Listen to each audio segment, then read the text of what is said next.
তোমালোকক মই মোৰ চেনেলটোলৈ স্বাগতম জনাইছোঁ। আজি মই ক্লাছ 9ৰ ইংৰাজী পাঠ্যপুথি বিহাইভ পাঠ্যপুথিৰ লেচন 3 দ্য লিটিল গাৰ্ল পাঠটোৰ প্ৰশ্নসমূহৰ উত্তৰসমূহ আলোচনা কৰিম। গতিকে তোমালোকে ভিডিঅ'টো প্ৰথমৰ পৰা শেষলৈকে চাবা। থিংকিং এবাউট দ্য টেক্সট, পাঠটোৰ কথা চিন্তা কৰি। 1 নম্বৰত দিয়া আছে গিভেন বিলো আৰ সাম ইমোশনছ ডেট কিজিয়া ফেল্ট। তলত কিজিয়া অনুভৱ কৰা কিছুমান আৱেগ দিয়া হৈছে। Matches the emotions in column A with the items in column B. Column বিৰ বস্তুবোৰৰ সৈতে কলম এত দিয়া আৱেগবোৰ মিলোৱা। কলম এত তোমালোকক 1 নম্বৰত দিয়া আছে ফিয়াৰ অৰ টেৰৰ। ফিয়াৰ অৰ টেৰৰ মানে হৈছে ভয় বা আতংক। এইটো তোমালোকে কলম বিত দিয়া 1 number. Father comes into her room to give her a good bye কিছ। এইটোৰ লগত মিলাই দিবা। তাৰ পাছত 3 নম্বৰ ফাদাৰ কামছ হোম, এইটোৰ লগত মিলাই দিবা।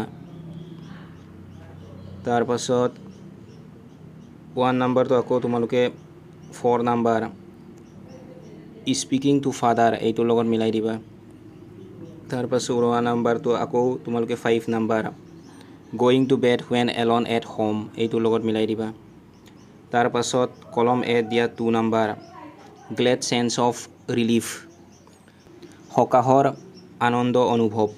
এইটো তোমালোকে কলম বিত দিয়া 2 number noise of the carriage grows fainter, এইটোৰ লগত মিলাই দিবা। তাৰ পাছত কলম এৰ 3 নম্বৰত দিয়া আছে এ ফানী ফিলিং, এটা মজাৰ অনুভৱ। পেৰহেপছ অফ আণ্ডাৰষ্টেণ্ডিং, হয়তো বুজি পোৱাৰ। 3 নম্বৰটো তোমালোকে কলম বিত দিয়া 6 নম্বৰ ফাদাৰ কমফৰ্টছ হাৰ এণ্ড ফলছ এছলিপ। আৰু 7 number father stressed out on the ছফা স্নৰিং, এইটোৰ লগত মিলাই দিবা।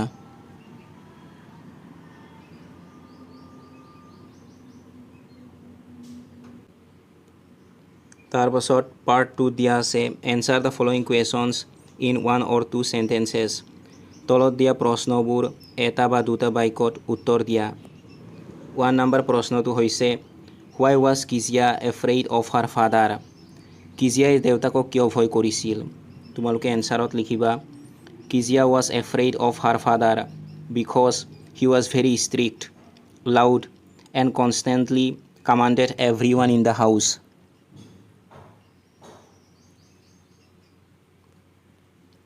টু নম্বৰ প্ৰশ্নটো হৈছে who were the people in Kezia's family. কিজিয়াৰ পৰিয়ালৰ মানুহবোৰ কোন আছিল? তোমালোকে এনচাৰত লিখিবা Kezia's family consists of 4 people, her father, her mother, her গ্ৰেণ্ডমাদাৰ and Kezia her self.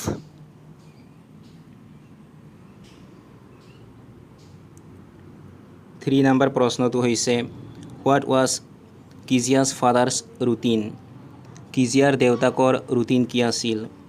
1 নম্বৰত দিয়া আছে before going to his office, তেওঁৰ অফিচলৈ যোৱাৰ আগতে। তোমালোকে এনচাৰত লিখিবা he would come in to Kezia's room to give her a casual goodbye kiss before living.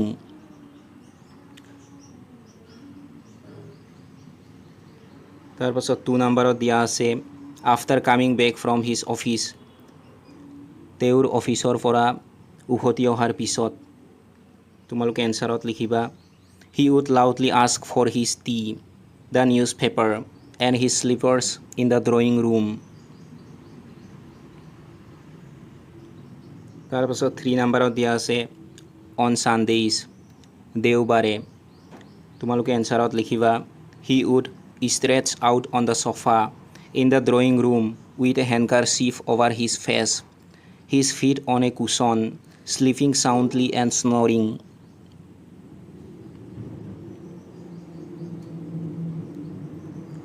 4 number প্ৰশ্নটো হৈছে in what ways did Kizia's grandmother encouraged her to get to know her father better. কিজিয়াৰ আইতাকে কি দিশত তাইক দেউতাকক ভালদৰে চিনি পাবলৈ উৎসাহিত কৰিছিল তোমালোকে এনসাৰত লিখিবা On Sunday afternoons her grandmother sent her to the drawing room to have a nice talk with her parents. She also suggested that Kizia make a pin cushion out of beautiful yellow silk as a birthday gift for her father.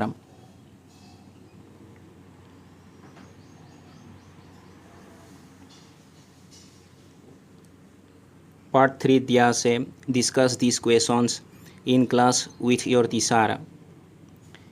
এই প্ৰশ্নবোৰ ক্লাছত তোমাৰ শিক্ষকৰ সৈতে আলোচনা কৰা and then write down your answers in 2 or 3 paragraphs each. আৰু তোমাৰ উত্তৰবোৰ 2টা বা 3টা দফাত লিখা বুলি কৈছে 1 নম্বৰ প্ৰশ্নটো হৈছে Kizia's efforts to please her father resulted in displeasing him very much. How did this happen? কিজিয়াই দেউতাকক সন্তুষ্ট কৰাৰ প্ৰচেষ্টাৰ ফলত দেউতাক বহুত অসন্তুষ্ট হৈছিল এইটো কেনেকৈ হ'ল তোমালোকে এনসাৰত লিখিবা To make a pin cushion for her father's birthday, Kizia needed stuffing material. Finding some fine papers on her mother's bed table, she tore them into small pieces to stuff the cushion. Unfortunately, those papers contained her father's important speech for the Port Authority. When the loss was discovered, her father became furious and whipped her hands with a ruler to teach her not to touch things that did not belong to her.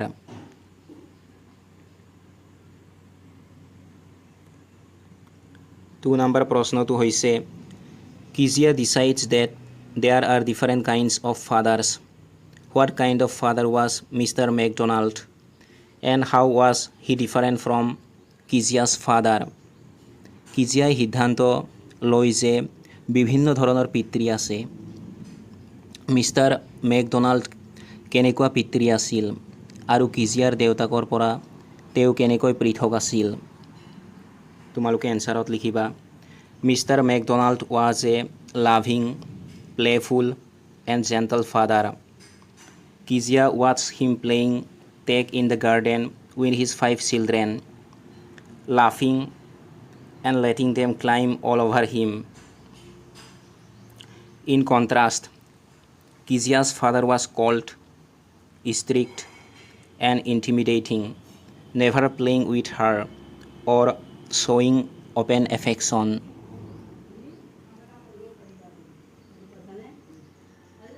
Three number question to hoise how does Kizia begin to see her father as a human being who needs her sympathy?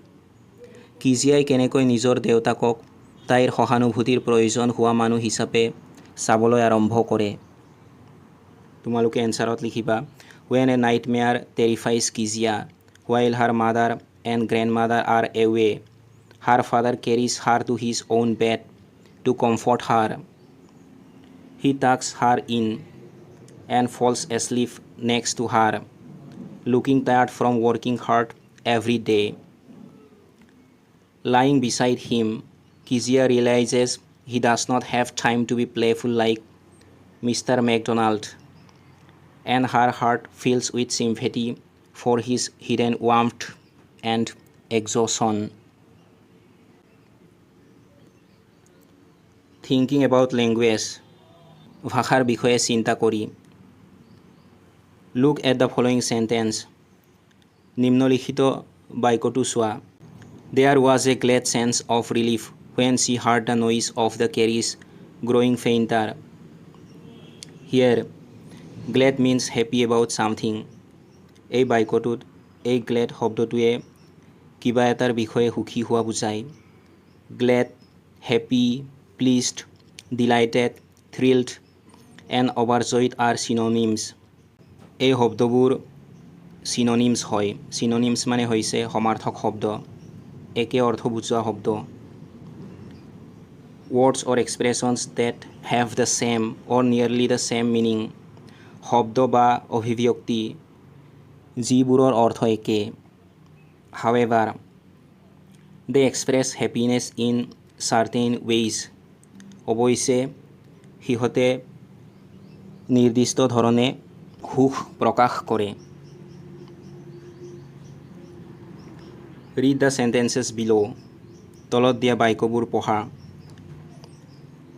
She was glad when the meeting was over. The chief guest was pleased to announce the name of the winner.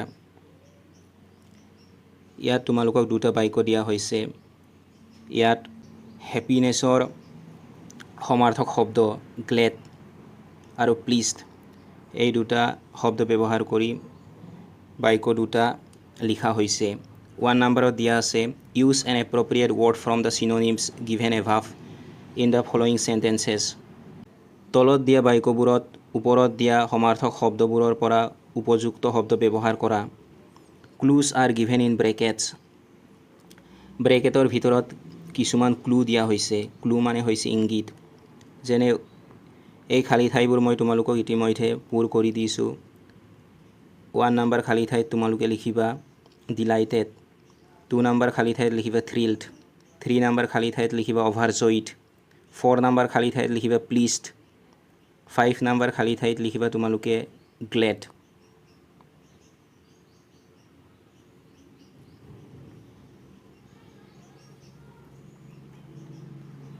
2 নম্বৰত দিয়া আছে study the use of the word big in the following sentence তলত দিয়া বাক্যটোত big শব্দটোৰ ব্যৱহাৰ অধ্যয়ন কৰা he was so big his hands and his neck especially his mouth এই বাক্যটোত big means large in size big মানে আকাৰত ডাঙৰ now consult a dictionary এতিয়া এখন অভিধান চোৱা and find out the meaning of big in the following sentences আৰু তলত দিয়া বাক্যবোৰত big শব্দটোৰ অৰ্থ বিচাৰি উলিওৱা the first one has been done for you প্ৰথমটো তোমাৰ বাবে কৰা হৈছে 1 নম্বৰত দিয়া আছে you are a big girl now এই বাক্যটোত big শব্দটোৰ অৰ্থ হৈছে older এইখিনি তোমালোকক কৰি দিয়া হৈছে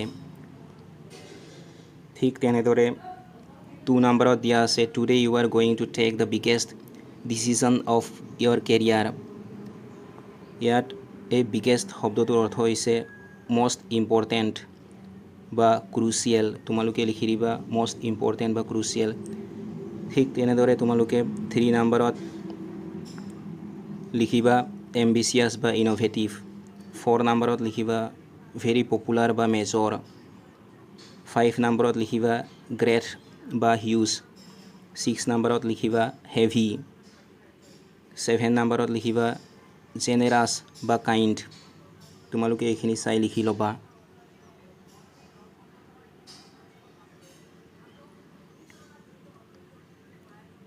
তাৰ পাছত পাৰ্ট 2 দিয়া আছে verbs of reporting উক্তি প্ৰকাশক ক্ৰিয়া study the following sentences তলত দিয়া বাক্যবোৰ পঢ়া what screamed mother no she whispered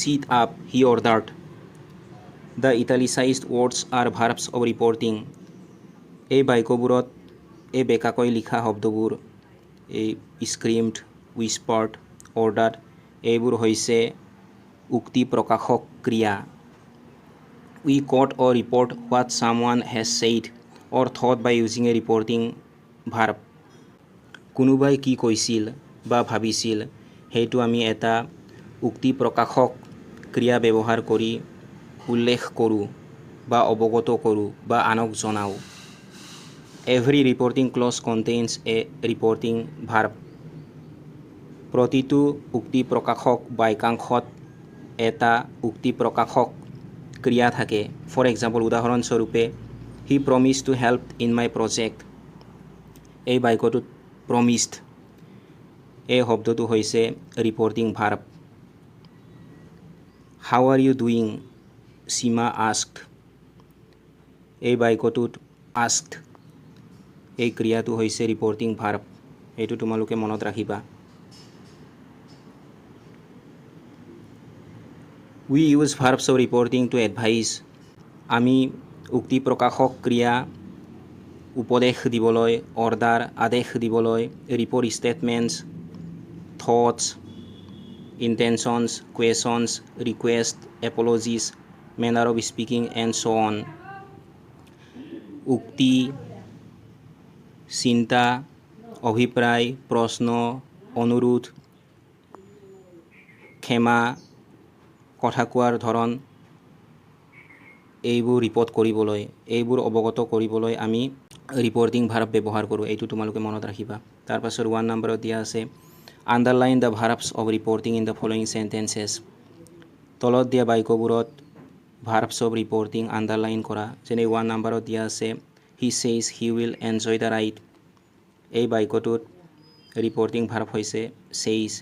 তোমালোকে ছেইজ ৱৰ্ডটো আণ্ডাৰলাইন কৰি দিবা।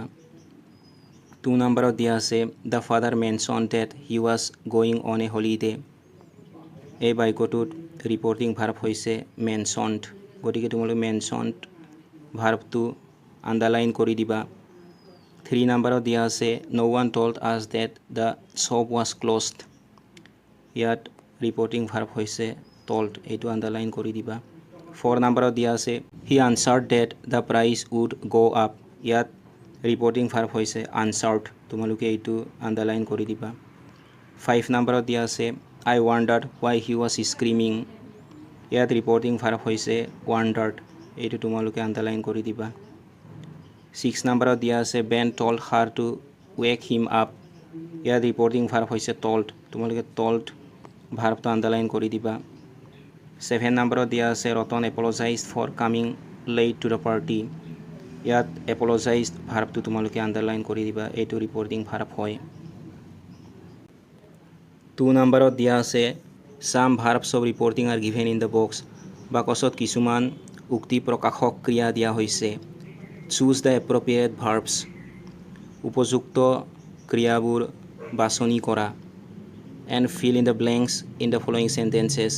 আৰু তলত দিয়া বাক্যবোৰত খালী ঠাই পূৰ কৰা। ইয়াত তোমালোকক কিছুমান শব্দ দিয়া হৈছে, কিছুমান ক্ৰিয়া দিয়া হৈছে। এইবোৰ তোমালোকে খালী ঠাইত পূৰ কৰিব লাগে। খালী ঠাইবোৰ মই তোমালোকক ইতিমধ্যে পূৰ কৰি দিছোঁ। 1 নম্বৰত তোমালোকে লিখিবা আই এম নট এফ্ৰেইড। খালী ঠাইত লিখিবা তোমালোকে ৰিপ্লাইড। 2 নম্বৰ খালী ঠাইত লিখিবা শ্বাউটেড। 3 নম্বৰ খালী ঠাইত লিখিবা ৱেৰ কমপ্লেইনিং। 4 নম্বৰ খালী ঠাইত লিখিবা ৰিমাৰ্কড। 5 নম্বৰ খালী ঠাইত লিখিবা ছাজেষ্টেড। 6 নম্বৰ খালী ঠাইত লিখিবা অৰ্ডাৰ্ড। তাৰপাছত তোমালোকক দিয়া আছে স্পিকিং। স্পিকিং মানে হৈছে কথা কোৱা। এইখিনি তোমালোকে নিজে কৰিবলৈ চেষ্টা কৰিবা। তাৰপাছত দিয়া আছে তোমালোকক ৰাইটিং। ৰাইটিং মানে হৈছে লিখা বা লিখনি। এইবোৰ তোমালোকে নিজে কৰিবলৈ চেষ্টা কৰিবা।